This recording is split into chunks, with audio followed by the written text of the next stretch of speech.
La tasse ébréchée réchauffait mes mains, tandis que je restais devant la fenêtre de la cuisine.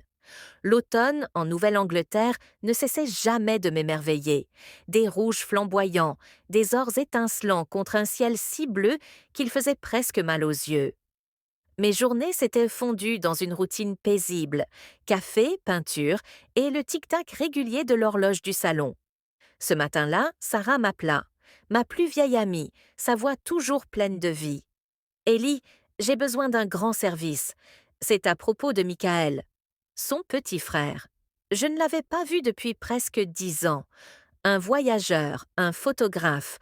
Le garçon dont je me souvenais, toujours avec un appareil photo autour du cou, avait maintenant la quarantaine bien avancée.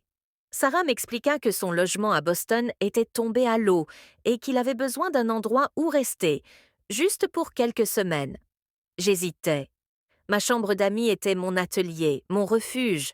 Mais Sarah demandait rarement quelque chose, et il y avait dans sa voix une urgence qui me fit accepter. Quand sa Jeep cabossée se gara devant ma maison ce soir-là, je ressentis un battement inattendu. L'homme qui en descendit était mince, marqué par le temps, portant l'odeur de pain et de feu de camp. Ses yeux, toujours vifs, toujours observateurs, croisèrent les miens, et un instant, j'aperçus le garçon qu'il avait été. À l'intérieur, il remarqua mes toiles.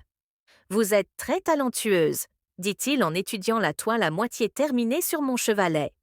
Un tel compliment, venant d'un photographe de son niveau, signifiait plus que je ne voulais l'admettre. Ce soir-là, nous partageâmes le dîner, la conversation coulait naturellement. Il parle de montagnes reculées, de déserts à l'aube, de tempêtes maritimes.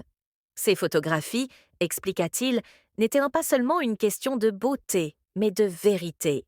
Et moi, je me surpris à lui confier des choses que je n'avais pas dites depuis des années, que parfois la maison me semblait trop vide depuis la mort de Marc, que le silence pouvait devenir lourd. Michael ne me plaignit pas. Il hocha simplement la tête et dit « Le vide a sa manière de se faire sentir. » Dans les jours qui suivirent, un nouveau rythme s'installa. Lui travaillait à l'étage, moi je peignais en bas. Le soir, nous partagions des repas, des histoires, parfois seulement le silence, un silence confortable. Un après-midi, me voyant lutter avec une vague sur ma toile, il prit un morceau de fusain, et en quelques traits rapides, il en dessina le mouvement. En un instant, il me montra l'énergie qui me manquait. « Ne vous sous-estimez pas, Éléanore, dit-il doucement en quittant la pièce. Votre travail a une vraie âme. Je restai là, dans la lumière de mon atelier, fixant la vague contre laquelle je me débattais, et je compris que quelque chose avait changé. Le silence de ma maison n'était plus vide. Il était redevenu vivant, rempli de possibilités.